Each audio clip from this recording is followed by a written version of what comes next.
Okay, I'll just show you how to pair a mobile to the Bluetooth audio system in this 2020 Range Rover Sport. First of all, we make sure Bluetooth is on, and then we're watching out at the bottom here.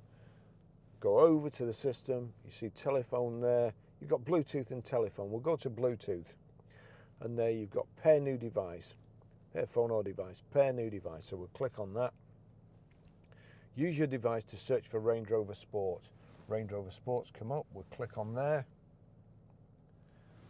Bluetooth pairing request 403614. Does it match this? 403614. Yes, it does. Pair.